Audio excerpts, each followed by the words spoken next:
Welcome to the David Kurten Show. Thank you for joining me again. If you join me every day, or if you're just new today, welcome to the show. I'm David Kurten here on today's News Talk TNT. Now, in the UK, the big story, of course, is the Rochdale by-election, which has resulted in a political earthquake, which very rarely happens in this country because we are captured by the uni-party, fake Conservatives, Labour, Lib Dems and Greens, SNP in Scotland, all acting in lockstep together to ruin our nation. But what happened last night was a crack in the wall, a crack in the foundations of that uni-party. Now, I don't agree with everything that George Galloway says.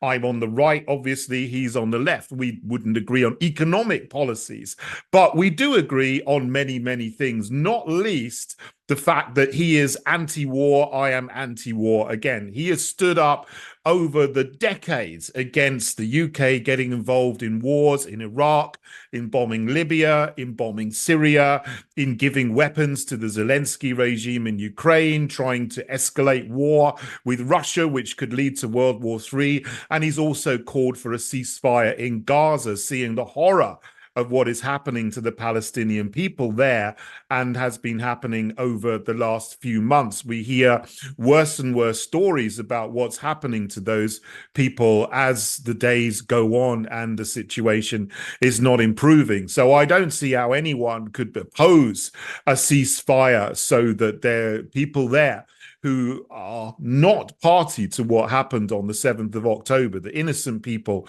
will stop being abused by the collective punishment that they're under.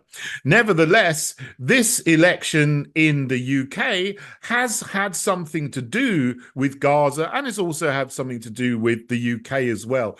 George Galloway was unashamed in his campaign. He says, for Rochdale, for Gaza. Rochdale has been changed demographically hugely over the last 2 or 3 decades. It's now one of 40 or 50 seats in the UK where there is a large Muslim majority, and they can sway and swing the results of the election, particularly if there is a low turnout. And there was a low turnout in the Rochdale by-election yesterday. It was only 40%, down from 60% in the election. So undoubtedly, a lot of Muslims had gone out to vote for George Galloway and returned him as their MP. He only got 12,000 votes. I mean, I say only because he was got twice as many votes as the next nearest contender, who actually, surprisingly, was an independent, who got 20% of the votes. George Galloway got 40% of those that turned out. But what that actually means is 60% of voters didn't bother to go and vote in the by-election. The Labour vote collapsed. The Tory vote, fake Conservative vote, collapsed, and George Galloway came through the middle and won. But he did run a good campaign, which inspired the people there who wanted something different to the uni-party, which has let them down, and also wanted someone to speak up against the horrors of what's happening in Gaza. That's fair enough. He has his free speech, and the people who live there who are on the electoral register have the right to vote as they want to.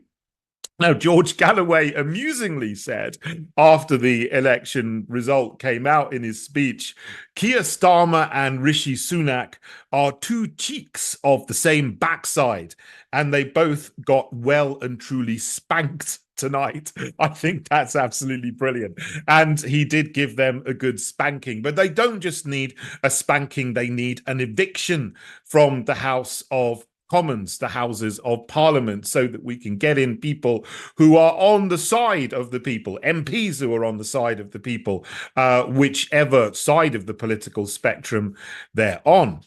The other party that got a bit of a spanking last night as well is Reform UK. They actually, I think, expected to win the election, but heaven knows why they picked Simon Danchuk as their candidate, a person who was the former MP for the constituency between 2010 and 2017, but was suspended from the Labour Party in 2015 for making inappropriate texts to a 17-year-old girl. Why they put him up as their candidate in a town that is known for suffering from the horror of grooming gangs, I don't know. But they came in sixth place, nowhere near the position they thought they were going to come into, which shows really that they're not going to make any headway in the northern red wall seats, which are similar to Rochdale and the like.